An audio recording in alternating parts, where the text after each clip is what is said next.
Now, in spite of the challenges in Nigeria, Labour Day is still marked as a day to celebrate the achievements of Nigerian workers in the face of all the odds. And one such standout group is the 7-Star Global Hangar, an engineering firm that specialises in the maintenance, repair and overhaul of aircraft. Just 4 years ago, the company had less than 7 aircraft types on its operational specification and capability list. But today, despite the challenges in the aviation sector and the almost daily hurdles faced by young entrepreneurs in this country and region, they've managed to expand their capacity and are now covering more than 25 aircraft types and conducting heavy maintenance on everything from commercial and private jets to helicopters, including aircraft in the Nigerian Presidential Air Fleet. That makes 7-Star Global Hangar the largest African firm of its kind in the sub-Saharan region. So how have they managed to pull it off?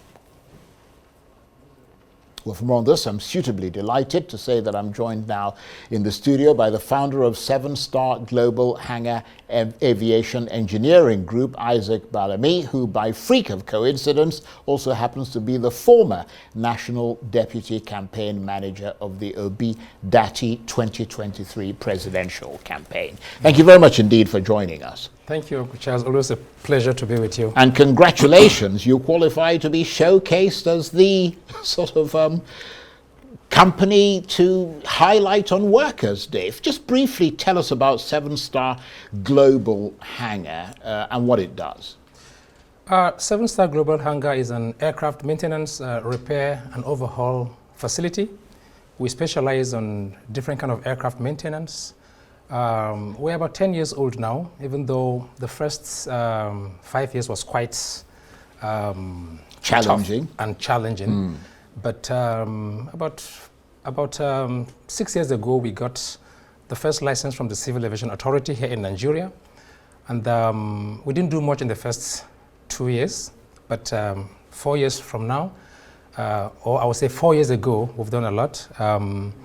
We've not just carried out heavy maintenance on, for example, the AW139 that the current Nigerian president is actually flying, President Tinubu. I think President Muhammadu Buhari, we got that contract under his administration, and the aircraft is flying very well today. We have aircraft belonging to so many airlines. Even today, as I speak to you, over 4 aircraft on jack undergoing heavy maintenance as we speak. And the good thing is this has been achieved purely by at least 90% Nigerians. And this is as a result of what myself and my team did when I was the president of all the engineers and the pilots in Nigeria for about 8 years.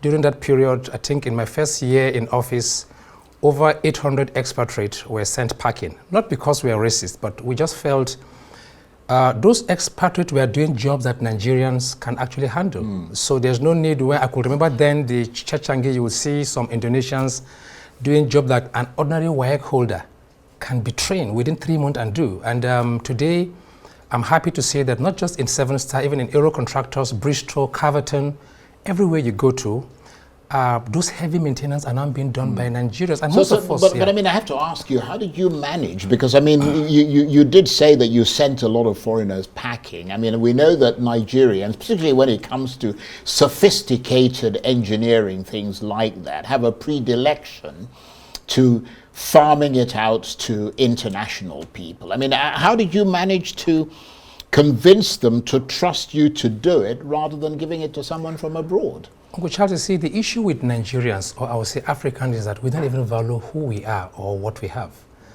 I was in the US, in Wichita, Kansas, in Flight Safety International, where I did my manufacturer's training. I mean, you're an aeronautical engineer. Yes. I finished that program. And a pilot. Yes, yeah. My core is actually engineering. Right. I finished that training with over 95%. And I was asked to stay back and work in the US. I can tell you that out of about 90 aircraft licensed engineers on type in 7-Star Global Hangar today that are Nigerians, all of them were trained in US, Canada, UK, and other parts of the world.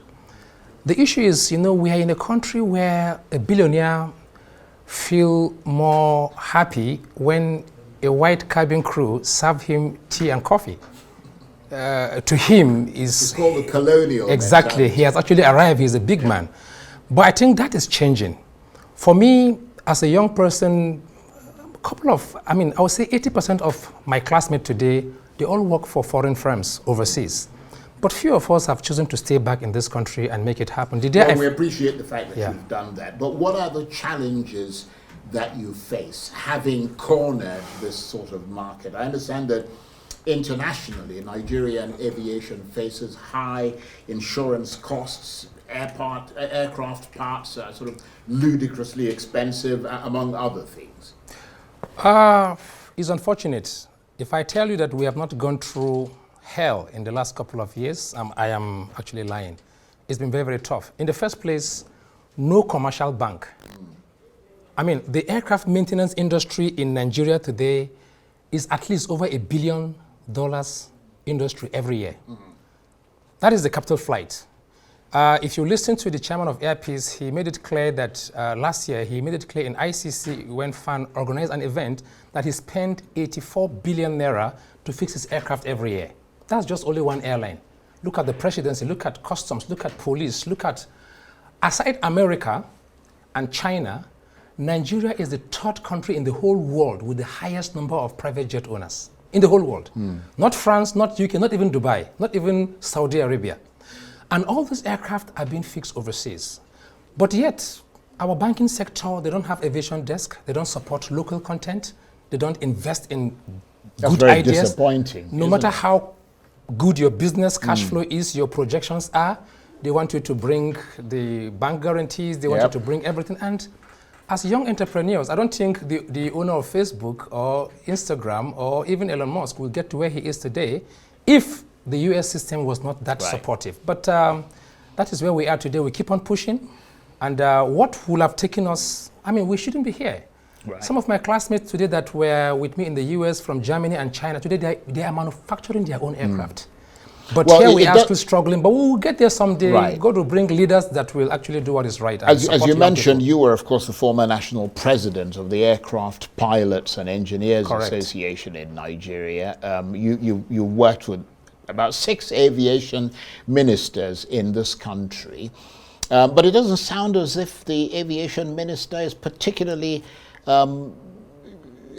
encouraged by what is going on in the aviation sector. I'm wondering if they cooperate with you, because Festus Keyamo is the current aviation minister, and he's been fairly critical of the sector, describing it as one of the most corrupt he's ever seen. What's your reaction to that? Do you agree with his comments? Because he's even described it as flying coffins in the air, aviation regulators falsify airline safety reports and that sort of thing. That's a bit worrying for us, and I imagine it ought to be concerning for you.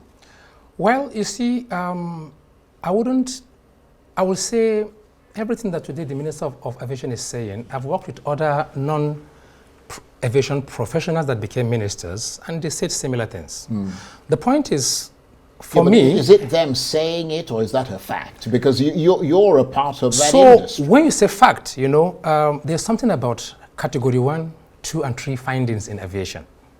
And until maybe I sit with the minister, we don't know if what he's saying, I doubt if it's going to be a category 1 finding. There are concerns.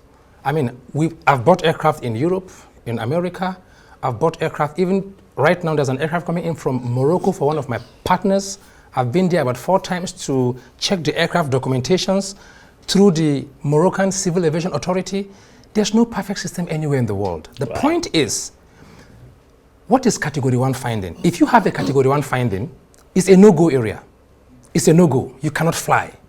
Sometimes if it is category 2 or category 3 findings, for example, if let's say... Very briefly, because I want to move on to something else. We're running out of time. If Dana has some findings, for example, and it's a category 2 and 3 finding, the civil aviation, the DG or the director of airworthiness have the right to allow them to fly. But you have this number of months or years to fix this, because it's not a safety issue. A typical example that Nigerians can understand is if I'm going to Gogolada in the afternoon and I see a flash on my dashboard of my car driving from Abuja, from Maitama to Gogolada, and it says my headlamp fuse has just cut off, which means that my headlamp will not come on. The question is, do I need my headlamp in the afternoon? Right. No, so I will not abort that journey. I understand that. Exactly, Well, the point, of course, is that he's the aviation minister. Of course, he knows more. He obviously knows what is going on. And if he goes to say such a thing publicly, then we get concerned, because it means that there's some rot in there that needs to be taken out. But let me move on from there. There's always room for improvement. Let me congratulate you on the work that you've done there. Okay. But let's turn to your other vocation, which is politics. I mean, you were the Deputy National Chairman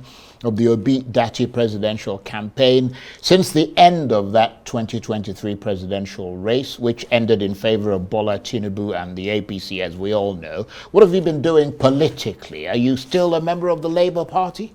Of course, I have not resigned from the Labour Party. I'm still a card-carrying member of the Labour Party. Right, but the party, of course, mired in divisions and crises. I mean, certainly not what those who voted Labour had imagined would happen.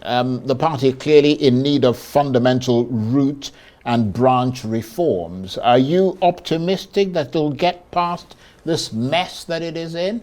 I am very, very optimistic. In fact, as I speak to you now, our principal, Peter Obi, is engaging critical stakeholders in a serious meeting. And he's asked that people should stop calling each other names. We should come together as a family to resolve the issues. And I think in the last 2-3 weeks, you can see that there's a bit calm. You can see NLC calling for a transition committee. You can see even the Labour Party now calling for a reconciliation committee. You see, if anybody had told me that after election, Labour Party will be left in peace, I would say the person is lying. I mean, within 6 months to pull out about 6.3 million votes or thereabout, as announced by INEC, it is expected that LP is a huge threat to any government in power or anybody. So naturally, this will happen, but it depends on how our principal, and the good thing is, His Excellency Peter Obi enjoys the followership and the respect of everybody. All the factions, whether it is Apapa, Arabambi, or Aburis, or you call it NLC or TUC, they all respect Peter Obi. Even Dr. Alex Oti, the governor of Abia, has tremendous respect for him.